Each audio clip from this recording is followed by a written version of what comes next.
ETF index mutual funds నేర్చుకుని stock మార్కెట్లో రాణించాలనుకుంటున్నారా? వెంటనే ఈ నెంబర్కి కాల్ చేయండి.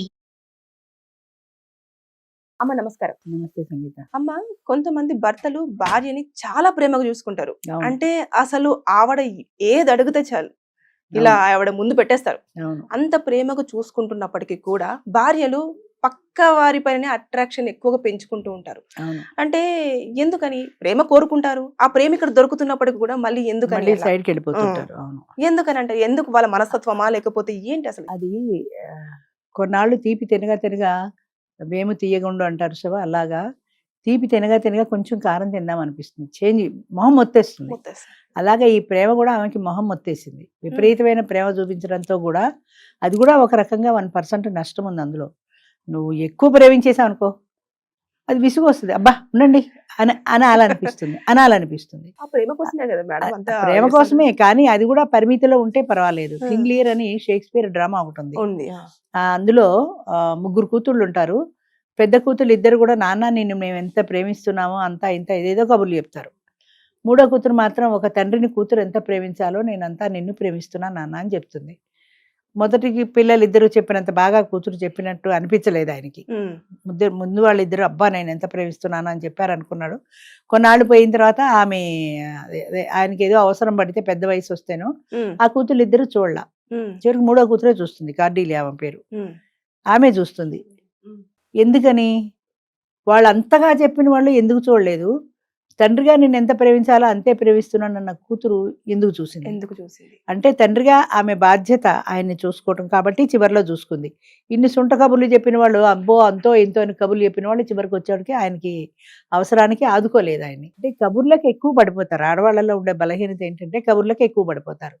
ఈయన ఎంత ప్రేమ చూపించినా బయట థర్డ్ పార్టీ ఎక్స్ప్రెస్ చేసినంతగా ఈయన ప్రేమను ఎక్స్ప్రెస్ చేయలేడు. ఆమె కోరినవన్నీ తెస్తాడు, కానీ మాటల్లో అది ఎక్స్ప్రెస్ చేయలేకపోవచ్చు. చాలా మంది మాటల్లో ఎక్స్ప్రెస్ చేయలేరు కూడా. అది క్రియల్లో చూపిస్తారు కానీ మాటల్లో ఎక్స్ప్రెస్ చేయరు. ఆ పక్కింటి వాడు మాటల్లో ఎక్కువ ఎక్స్ప్రెస్ చేస్తాడు, క్రియల్లో చేసినా చేయకపోయినా. అది బాగుంటుంది దీనికంటే. వాడు నాకు చేశాడు కదా, చెప్పకపోతే నాకు చూస్తున్నాడు కదా, నాకు ఏది కోరితే అది ఇస్తున్నాడు కదా అనిపించదు. అది పర్మనెంట్ కాదు కదమ్మా. ఆ బంధం అనేది అది పర్మనెంట్, టెంపరీ, ఇదేం అక్కల. ఇవాళ నాకు ఆనందంగా ఉంది, దానివల్ల నాకు సంతోషం దొరికింది, అదొకటే. అది నాకు శాశ్వత బంధంగా. అసలు శాశ్వతత్వానికి ఎవరు చూస్తున్నారండి? ఎవరు చేయట్లా. ఉద్యోగంలోనే శాశ్వతం లేదు. ఈ ప్యాకేజీ కంటే ఆ ప్యాకేజ్ ఎక్కువ అంటే జంప్ అయి వెళ్ళిపోతున్నారు. అంతే, జీతం ఇక్కడ కంటే అక్కడ ఎక్కువ అంటే జంప్ అయి వెళ్ళిపోతున్నారు. అంచేత పర్మనెంట్ అనే దానికి అసలు మీనింగే మారిపోయింది. ఇవాళ బాగున్నదా లేదా అంతే. అంచేత ఫ్యూచర్ లో శాశ్వతమైన బంధం కావాలనేది పోయింది. అది ఎప్పుడైతే మీకు ముఖ్యంగా విడాకులు, సెకండ్ మ్యారేజ్లు, లివ్ ఇన్ రిలేషన్లు ఇవన్నీ వచ్చేసాయో అప్పుడే పర్మనెంట్ ఏదైనా దానికి పోయింది. కుదరపోతే పెళ్లి మానేస్తాం, విడాకులు ఇచ్చేస్తాం, ఇంకో పెళ్లి చేసుకుంటాం, ఏంటి పెద్ద అన్న ఫీలింగ్ వచ్చేసింది మనుషుల్లో. అలాగే ఈయన ఎంత ప్రేమ చూపించినా ఈయన మాటల్లో ఎక్స్ప్రెస్ చెయ్యడు కాబట్టి, ఆ పక్కింటి ఆయన, ఎదురింటి ఆయన, ఆఫీస్ ఆయన మాటల్లో ఎక్కువ ఎక్స్ప్రెస్ చేస్తారు కాబట్టి ఆ మాటలకి పడిపోతారు. అంటే భార్య కోరుకునే అంతే కదమ్మా. అంటే బేసిక్ గా పెళ్లి అయిపోయిన తర్వాత నా భర్త నన్ను బాగా చూసుకోవాలి, నాకు లోటు లేకుండా చూసుకోవాలి, ఏది అడిగినా సరే నాకు ఇచ్చేలాగా ఉండాలి, తండ్రి తర్వాత తండ్రి స్థానంలో ఉండి చూసుకోవాలి అంటున్నాడు. కానీ ఎక్కువ కబుర్లు చెప్పట్లేదు కదా. కబుర్లే అంతేనా? అంతే, కబుర్లతో ఎక్కువ. ఆడవాళ్ళు అసలు పడిపోయేదే కబుర్లకమ్మా. ఇప్పుడు ఇల్లీగల్ రిలేషన్స్ అన్ని ఎలా వచ్చాయి? ఫేస్బుక్ లో గానీ, ట్విట్టర్లలో గానీ, ఇవన్నీ ఎక్కడి నుంచి వస్తున్నాయి? ఫేస్బుక్ లో చాటింగ్, తర్వాత పర్సనల్ నెంబర్ తీసుకోవటం, ఫోన్లలో చాటింగ్. ఆ చాటింగ్ లో ఏం మాట్లాడుకుంటారు? వాళ్ళు ఏం మాట్లాడుకుంటారో మనకు తెలియదు, కానీ మనం ఊహించవచ్చు. నేను నిన్ను ఎంత గాఢంగా ప్రేమిస్తున్నానో, నేను అలాగా నీకు చుక్కల్లో నక్షత్రాన్ని కోసి తేనా అంటే ఇదంతా అబద్ధం కదా అని అనుకోదు. కోసి తెచ్చేటంత ప్రేమ ఉందని అనుకుంటుంది. ఈ ఆడవాళ్ళ 60 ఏళ్ళ ఆడవాళ్ళలో కూడా అదే మాయకత్వం ఉంది. నేను చూస్తున్నాను కాబట్టి చెప్తున్నాను. 25 ఏళ్ళ అమ్మాయి ఎలా ఉంటుందో, కబుర్లకు ఎలా పడిపోతుందో, 60 ఏళ్ళ ఆడవాళ్ళు కూడా అలాగే పడిపోతారు. అంచేత ఎంతసేపు ఈ కబుర్లకు ఇచ్చిన ప్రాధాన్యం నీకు నిజంగా చూసుకునే వాడికి అనిపించదు. నువ్వు ఎంత బంగారం తెచ్చిపెట్టు, ఎన్ని కొను, వాడు ఏం కొనకపోయినా కబుర్లు ఉన్నప్పుడు ఎక్కువ దాని మీద నమ్మకం పెట్టుకుంటారు.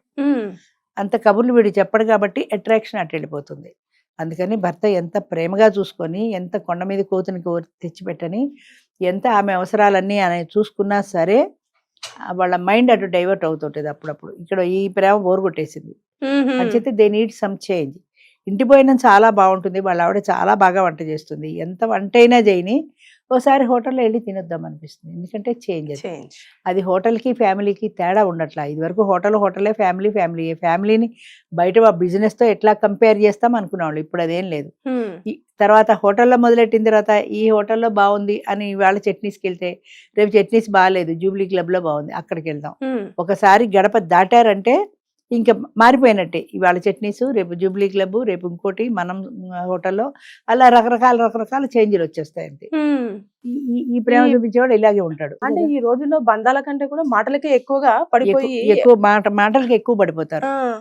పడిపోయి బంధాలంతా పాడు చేసేసుకుంటున్నారు. అంటే ఈ లెక్కను చూసేస్తే అది relationships అన్ని అదే కూడా- చెప్తున్నా. ఇప్పుడు ఈ మొన్న మనం ఇందాక మాట్లాడుకున్న పెళ్లి దగ్గర చూసుకుంటే 10-11 రోజుల్లో ఆయన ప్రేమ ఏం తక్కువైందని ఆవిడ చంపడానికి వెళ్ళింది, లేదంటే ఆవిడ ఏనాటి నుంచో ఉంది మైండ్ లో ఉన్నది కాబట్టి అవకాశాన్ని ఉపయోగించుకుంది. ఉమ్. చక్కగా హనీమూన్ ప్లాన్ చేసుకున్నారు, హనీమూన్కి వెళ్ళారు. హనీమూన్ లో కూడా మర్డర్ చేసే పరిస్థితి వచ్చింది అంటే వాడిని విరగడ చేసుకుందాం అనుకుంది అంతే.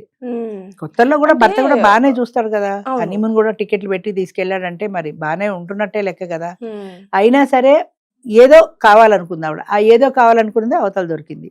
ఇక్కడికంటే అక్కడ బాగుంది అంతే, వెళ్ళిపోయింది అంతే. అంటే అమ్మ ఇప్పుడు మాంగళ్య ధారణ అయిన తర్వాత ఫిజికల్ రిలేషన్షిప్ అంటే ఫస్ట్ నైట్ అరేంజ్ చేసిన తర్వాత ఆటోమేటిక్ గా కొన్ని మార్పులు వచ్చేస్తాయి. అంటే అవును, మనసు మారిపోతుంది. మారుతుంది. పోనీలే, చాలా మందికి ఎందుకు మారుతుంది. వచ్చింది, అవును, ఈయన బాగానే ఉన్నాడు కదా, ఇంట్లో బాగానే బాగానే ఉన్నాడు ఉంది కదా, కదా, బాగానే ఉంది కదా చాలా మందికి అని మారుతుంది. అడ్జస్ట్ అయ్యే వాళ్ళంటారు. అవును, కానీ ఆ అడ్జస్ట్మెంట్ ఇక్కడ ఎంజాయ్ చేస్తున్నారు, మళ్ళీ తర్వాత అక్కడ కోరుకుంటున్నారు.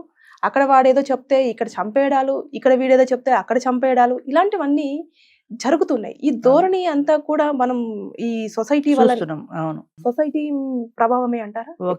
ఒక సినిమా ఉంది, చాలా పాతది, అది పేరు గుర్తులేదు నాకు. రేఖాను ఎవరో గుర్తులేదు. ఆమె భర్త ఒక కాలేజీలో ప్రొఫెసర్, ఉమ్. ఆమె హౌస్ వైఫ్, చాలా మంచిగా ఉండే సంసారం. అలాంటిది ఆమె పిల్లకి ఏదో జోళ్ళు కొనడానికి బయటకు వెళ్ళినప్పుడు అక్కడ ఎవరో ఒక లేడీ పరిచయం అయింది. ఈమెకి డబ్బులు తక్కువైతే ఆ పై డబ్బులు ఆమె ఇచ్చింది, వాళ్ళ ఇంటికి ఈమెను తీసుకెళ్ళింది. సరే, ఇద్దరు మాట్లాడుకుంటుండగా ఒక మగవాడు వచ్చాడు ఉమ్. ఆమె ఇంటికి, అంటే ఆ ఫ్రెండ్ ఇంటికి మగవాడు వచ్చాడు. సరే, ఆయన కూర్చుని ఏదో ఆస్ట్రాలజీ ఏదో చెప్తారు, నాకు జాతకాలు వచ్చి నేను చెయ్యి తీసుకున్నాడు నెమ్మదిగా, ఈ చేతిలో చెయ్యేసి ఇలా చూడడం మొదలెట్టాడు. ఇలా మాట్లాడుతూనే నెమ్మదిగా ఆమె పక్క సీట్లోకి వచ్చాడు. ఎదురుగుండా కూర్చొని మాట్లాడుతున్నాడు, ఆమె పక్క సీట్లోకి వచ్చాడు. ఉమ్. అలా ఆమెను ట్రాప్లో పడేశాడు. ఉమ్. ఈమె హౌస్ వైఫ్, పక్కాగా భర్తని ప్రేమించే వ్యక్తి. ప్రేమించే వ్యక్తి. కానీ వాడి కొత్త అంటే పరపురుషుడి స్పర్శ, వాడు చూపించే ఆత్మీయత ట్రాప్లో పడిపోయింది, ఇల్లీగల్ రిలేషన్లోకి వెళ్ళిపోయింది. ఉమ్. ఫస్ట్ ఇంటికి వచ్చాక చాలా బాధపడింది, తప్పు చేశాను అన్నట్టు. ఈ తీసుకెళ్లిన ఈ మధ్యవర్తి ఉంది కదా లేడీ, ఆమె వదిలిపెట్టలా ఈవిడ్ని. పదే ఆవిడ ఇంటికి వచ్చి నిన్ను రమ్మంటున్నాడు, వాడు నువ్వే కావాలంటున్నాడు అని తీసుకెళ్ళడం మొదలుపెట్టింది. ఈమెకి తెలియకుండా సెక్స్ లో కూడా భర్త కంటే వాడు చూపించే సెక్స్ లో ఒక కొత్తదనం కనిపించింది ఆవిడకి. ఉమ్.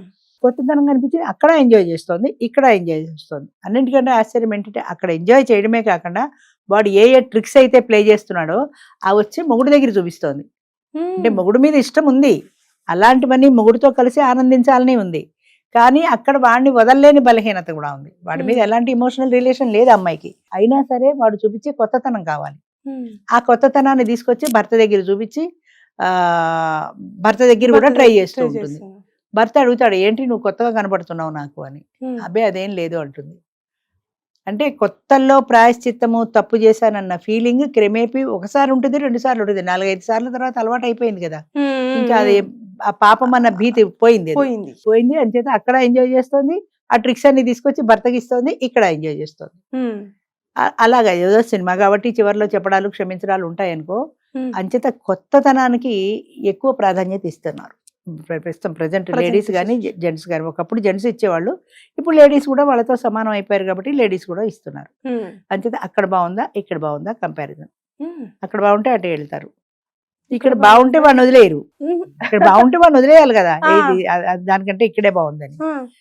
సరే, ఒక చేంజ్ ఉంటుంది కదా, ఉండని మాండం ఎందుకు, అప్పుడప్పుడు ఒక చేంజ్ కావాలి కదా మనకు కూడా అనుకుంటారు. పూర్వం ఏంటంటే తప్పు పాపం ఇలాంటివన్నీ ఉండేవి. అమ్మో ఆడది ఇలాంటి తప్పు పని చేస్తే రౌరవాది నరకాలు వస్తాయి, ఈ తప్పు చేస్తే ఈ నరకం, ఈ తప్పు చేస్తే ఆ నరకం అని ఒక్కొక్క తప్పుకు ఒక్కొక్క నరకాలు కూడా చెప్పేవాళ్ళు. అవన్నీ చచ్చిపోతే భరించాలేమో అని భయవేసి వీళ్ళు ఇక్కడ తప్పు చేయకుండా ఉండేవాళ్ళు.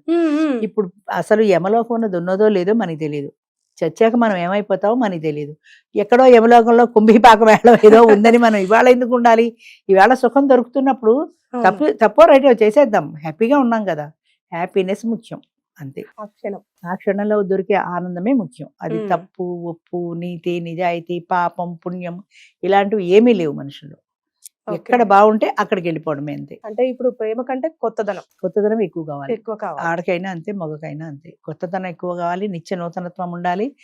ఆ కొత్త వాళ్ళతో తర్వాత సైంటిఫిక్ గా కూడా ఏం చెప్తారంటే కొన్ని బాడీలో కొన్ని ఎంజైమ్స్ రిలీజ్ అవుతాయి. అంటే ఒక కొత్త పని చేసినప్పుడు, ఒక కొత్త వ్యక్తిని కలిసినప్పుడు, ఒక కొత్త వ్యక్తితో మాట్లాడినప్పుడు ఒకలాంటి సంతోషం కలుగుతుంది. ఆ సంతోషం కావాలి వీళ్ళకి. ఆ సంతోషం కావాలి కాబట్టి కొత్తతనం కోరుకుంటారు అంతే. ఈ సంతోషమే కానీ ఇది శాశ్వతం కాదు అన్నది ఏమి ఉండదు. నేను హ్యాపీగా ఫీల్ అవుతున్నాను కదా ఆ వ్యక్తితో మాట్లాడినందువల్ల. నష్టం ఏంటి? ఓసారి కాఫీ తాగితే నష్టం ఏంటి? ఓసారి సినిమాకి వెళ్తే నష్టం ఏంటి? ఓసారి బెడ్ షేర్ చేసుకుంటే నష్టం ఏంటి అన్న స్థాయికి వచ్చేసారు. అంచేత అది తప్పు కాదు అన్న భావన ఎప్పుడైతే పోయిందో, తప్పు పాపం పుణ్యం అన్నవి ఎప్పుడైతే లేవో, ప్రతి మనిషి తన స్వార్థం తన సుఖమే చూసుకుంటారు. భర్త ఎంత బాగా అయినా చూడని, అదే ఎంత ప్రేమించినా కూడా ఇప్పుడు ఇంకా అంతే. ఇక కొత్తదనం కోసం పరుగులు తీసే వాళ్ళకి అంతే కదా. ఇది కూడా బోర్ కొట్టేస్తుంది కొన్నాళ్ళకి. ఆ కొత్తతనం కోరుకుంటుంది మనసు. అంచేతనే అది ప్రతి క్షణము కూడా వాళ్ళు ఆకట్టుకునే ప్రయత్నం చేయడం, భర్తని భార్య గాని, భార్యని భర్త గాని అలా ఆకట్టుకునే ప్రయత్నం చేసినప్పుడు కొత్తతనానికి వెళ్ళరు అనే ఒక ఆశ.